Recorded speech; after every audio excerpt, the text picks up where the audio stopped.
We're talking today about a line from Matthew's Gospel, and it is a pivotal point in the Gospel.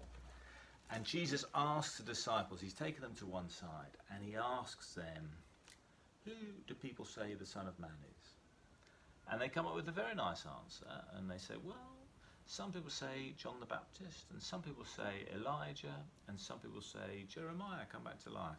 So what they give is the answer of what people say of him, of the Son of Man, is they explore kind of analogous prophets.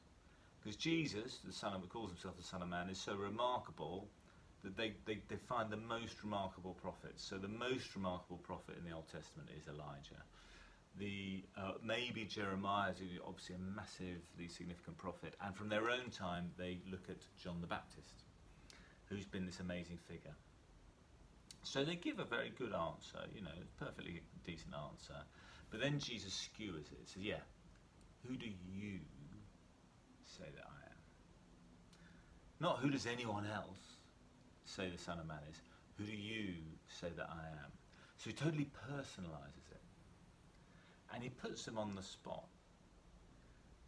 And interestingly, there is a response from Peter, who's often the bravest of the disciples, and he says, you're the Messiah. And Jesus said, yeah, and you are the rock of the church, because you've taken this understanding, you've got this understanding. And if you go to St. Peter's Church in Rome, this whole thing is written in Latin. You are the rock of my church. On this rock I shall build my church. All this stuff. Peter, by the way, is then the Greek for rock, so it's the thing. But I'm interested in the personal thing, because I think eventually Christianity has to be personal. And here is where I have a sort of love-hate relationship with a certain wing of the church. And this wing of the church would say something like this, that unless you can say that Jesus is my personal saviour, you're just not really a Christian.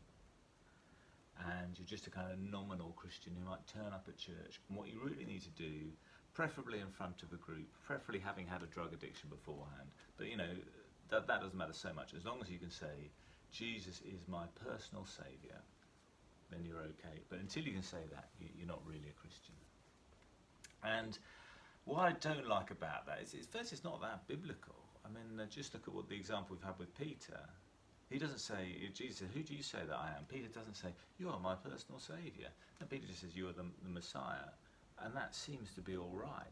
There's not a problem with that answer. But also, the phrasing's very kind of a particular kind of person kind of likes that phrase. But there's a hell of a lot of us who don't really warm up to that. I don't have a personal trainer. Other people have. My personal trainer is such and such a person. I don't have a personal trainer. I can do a Joe Wicks exercise class, but he's not my personal trainer. And so I think I've got a relationship with Jesus Christ. But okay, you could put it like that if you want to, but I don't think I have to. And I think sometimes when people are put into a box set, either you sign up to this box or not, I think that puts off a lot of people who are authentic Christians. So on the one hand, I kind of dislike that aspect. On the other hand, I think they're onto something, which eventually it's got to be personal. Because if it's not, actually you will sort of go through the motions, and you might even go to church for a bit, but until it becomes personal, and your own engagement with Jesus Christ, it will always lack something. And you can feel sometimes that people's faith is slightly vicarious in that they know they come to church a bit because they know it's important because their mum is a Christian or something. Or they may even think, well, I can't believe, but I know that the pastor's a very good person, and I think he can do my belief for me, or something like that. And eventually it just doesn't work. It's got to be your answer. And so when we look at this passage, there's a moment when you're inquiring about faith when actually the kind of throwing around the kind of theoretical possibilities is entirely appropriate. And there's probably always stages in your faith when looking at that kind of third person thing.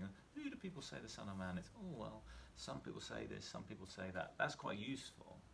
But eventually there has to be a personal question, and eventually there has to be some kind of personal response.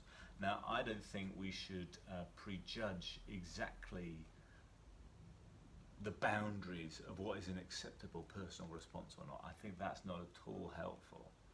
But some kind of personal thing, I think, is absolutely right.